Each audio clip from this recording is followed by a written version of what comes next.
Olá, meu amigo, minha amiga, muito obrigado por vocês estarem aqui no nosso Portal do José. Hoje, para esse nosso primeiro encontro nessa sexta-feira, fechando mais uma semana, de um modo bem diferente das sextas-feiras de alguns meses atrás, onde eu vinha sempre aqui com vocês, conversar, fazer uma análise das loucuras, dos crimes, das insanidades que o ex-presidente da República produzia todas as quintas-feiras nas suas lives. Felizmente, esse tempo já passou. Nós estamos agora preocupados com outras pautas, embora o ex-presidente da República, ora por outra, figure também nos assuntos do dia em função dos seus incontáveis crimes. Quem está fugindo da polícia nunca é esquecido e a sociedade precisa cada vez mais jogar os seus holofotes sobre essa família, esse clã, que teve no dia de hoje, eu vi uma declaração do Flávio Bolsonaro, dizendo que não entendeu porque que o pai disse que em algumas semanas pode retornar ao Brasil, já que ele está namorando uma ida para a Itália e os próprios filhos, desde 2019, o Carluxo, o Bananinha, o Flávio, todos eles estão requerendo a cidadania italiana desde 2019. Então aquela conversa que Brasil acima de tudo era só para enganar trouxa. O que eles querem mesmo é sempre ter algum tipo de privilégio, algum tipo de escapatória, algum tipo de forma para ganhar dinheiro e, se possível, lesar ao máximo, a nossa sanidade física, a nossa sanidade mental, para que eles fiquem cada vez mais distantes da polícia e cada vez mais distantes da lei. Mas será que eles vão conseguir? Pois bem, se depender da gente aqui, a hora do juízo final dessas pessoas irá chegar e parece que ela está chegando. A escapatória está ficando cada vez mais distante. Bom, enquanto isso, nós temos nas pautas reais aqui do nosso país situações muito concretas. Estamos tendo, nesse momento que eu estou falando com vocês, uma operação muito grande das Forças Armadas aqui do nosso país, da Polícia Federal, do Governo Federal de uma maneira geral, para retirada de garimpeiros na região dos Yanomamis. Essa situação que precisa ser enfrentada e precisa ser muito bem estudada, de forma para que não aconteça novamente, que eles não voltem, que não haja nenhum tipo de problemas no futuro em relação à situação gravíssima que nós estamos vendo. Por outro lado, uma pauta muito importante, que é a economia, já está tendo um tratamento absolutamente estelionatárico, se é que a gente pode usar essa expressão, em relação à opinião pública do nosso país. Bastou o presidente Lula levantar a questão do Banco Central, que todas as vozes, todos os jornais, todos os veículos de comunicação atrelados aos interesses do grande capital partiram para uma ofensiva. E agora parece que, infelizmente, os principais atores do governo federal, estão meio que tendo uma postura de mais timidez, deixando que esse assunto seja conduzido pelos grandes veículos de comunicação e pelos bancos, e não pela vontade do povo brasileiro que elegeu um governo justamente para mexer nessa situação. Pois bem, mas o que é que está acontecendo? Vou conversar com vocês a partir de agora, mas antes de mais nada, é sempre muito importante convidar você que está chegando agora no nosso portal a se inscrever. Você que é muito bem-vindo, conheça os nossos outros vídeos, compartilhe, dê seu joinha, participe dos nossos chats aqui, que eu abro todos os dias para bater um papo ao vivo com vocês, um pouquinho antes das 5 horas até 5h30. E se puder também, se inscreva no nosso clube de membros, que é uma forma adicional de você incentivar o nosso portal, fazer com que ele chegue a mais pessoas, enfim, e prestigiar aqui os nossos encontros todos os dias, tá bom? Então, vamos seguir em frente. Começando aqui pela pauta do dia, nós vamos ver muitas imagens, certamente nos telejornais, porque as imagens de aeronaves, de forças policiais, combatendo uma situação que mexeu muito com o nosso emocional, sempre rende muito, Polícia Federal e Forças Armadas fazem operação para destruir logística e retirar garimpeiros da terra Yanomami.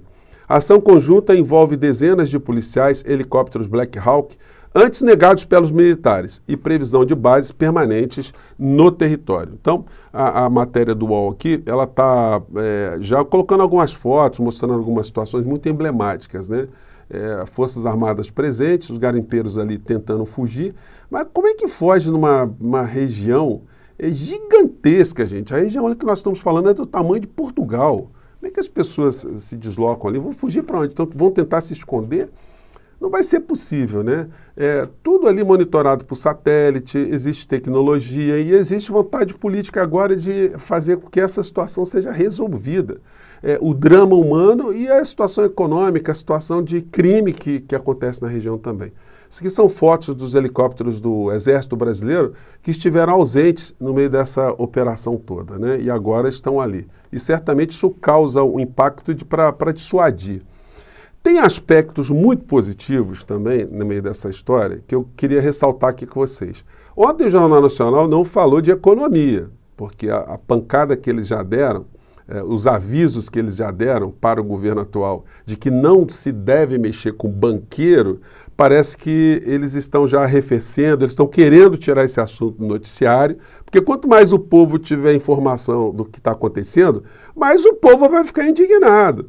O aluguel que aumenta, a prestação sua do eletrodoméstico que é muito alta, que podia ser muito mais baixa, os juros do cartão de crédito, o financiamento imobiliário, o financiamento do automóvel.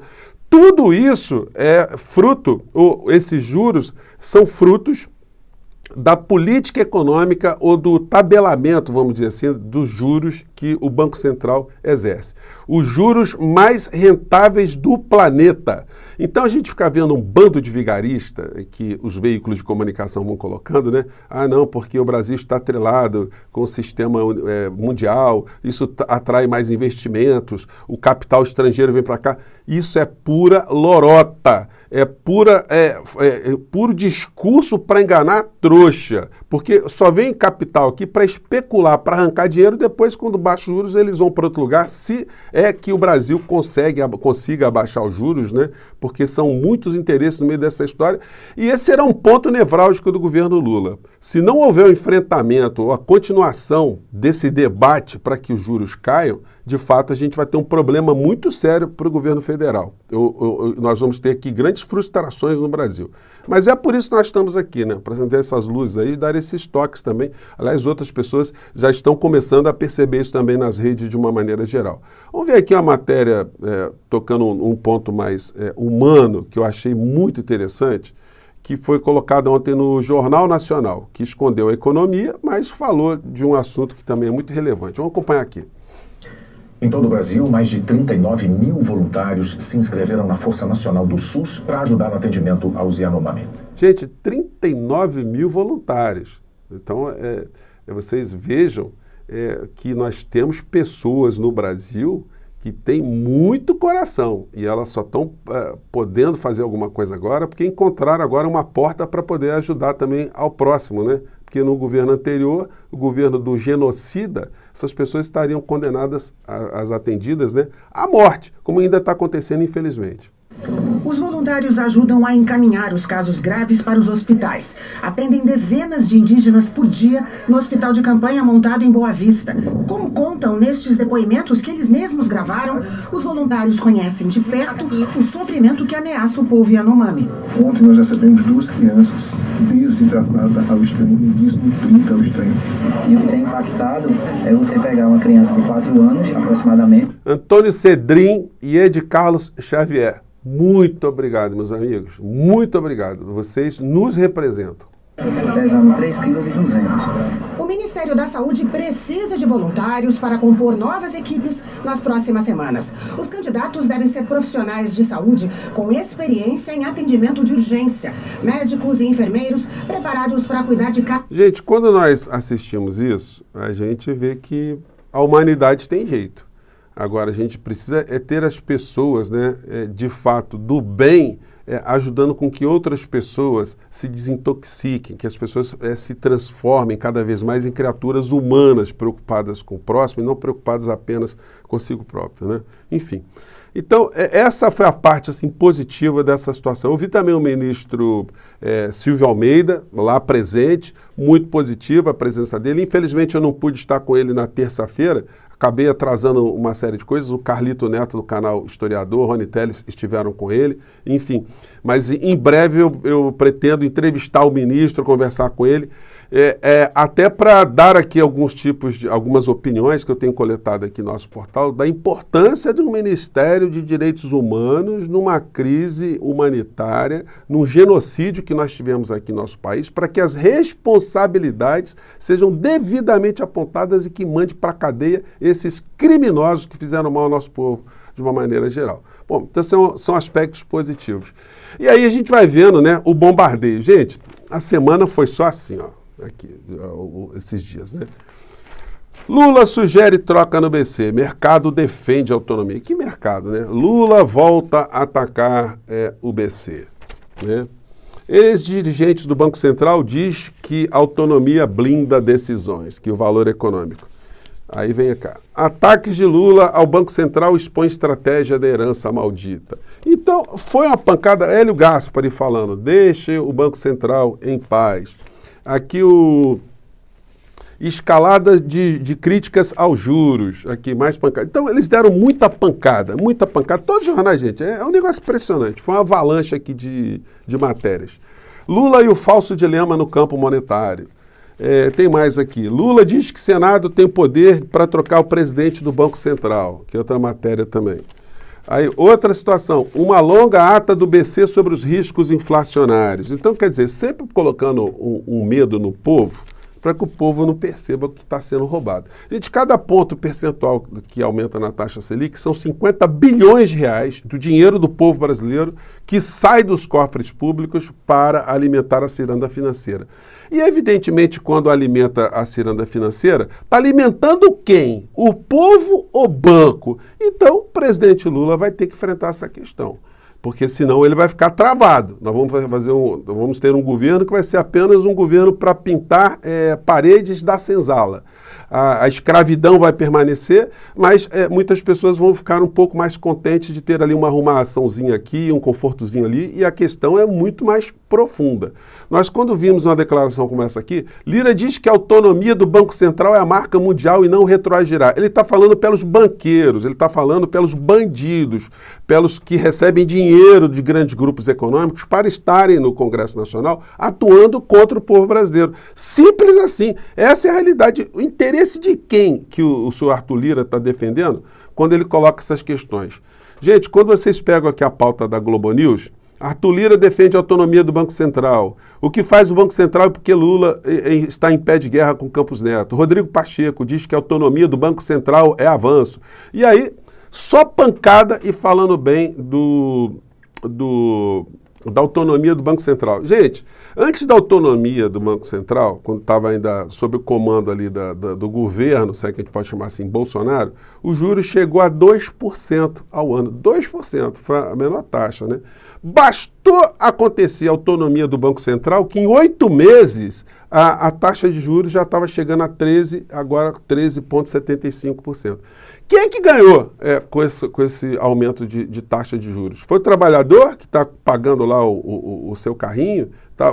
A dona de casa que precisou comprar um eletrodoméstico, o cidadão que paga aluguel, a pessoa que está querendo comprar um imóvel, que está querendo ter a sua casa própria, ou seja, o cidadão comum, ele foi roubado. Aquele que está no cartão de crédito ficou ferrado. Quase 80% das famílias do nosso país estão encalacradas com dívidas. É esse o legado desse aumento estratosféricos dos juros aqui no nosso país, que são os maiores do mundo, atraindo apenas os fundos abutres, os especuladores, os que ganham dinheiro às custas do sangue e do suor do povo brasileiro. Essa discussão ontem no Jornal Nacional não aconteceu, porque, como eu disse para vocês, parece ter surtido efeito. Eles fizeram uma grande ofensiva e o governo agora está dourando um pouco a pílula. Hoje teve apenas uma fala aqui da Gleisi Hoffmann no caderno Política do jornal Valor Econômico. A Gleisi Hoffmann, mas também de uma forma tímida. Gleisi pressiona a BC, mas descarta mudar a lei. Então, gente, se nós não tivermos uma informação para a sociedade dessas situações que são facilmente explicáveis, que essa taxa de juros lá em cima, elas nos assaltam, de fato a gente não vai conseguir mudar absolutamente nada. A informação gera a ação. A desinformação gera a conformação. É um pensamento atribuído ao filósofo Hegel que está cada vez mais presente nos dias de hoje. Gente, mais tarde eu volto com vocês, vamos fazer várias avaliações aqui, porque inclusive o presidente Lula está lá se encontrando com Biden, isso vai dar muita pauta para a gente aqui, tá bom? Um grande abraço, até mais tarde. Tchau!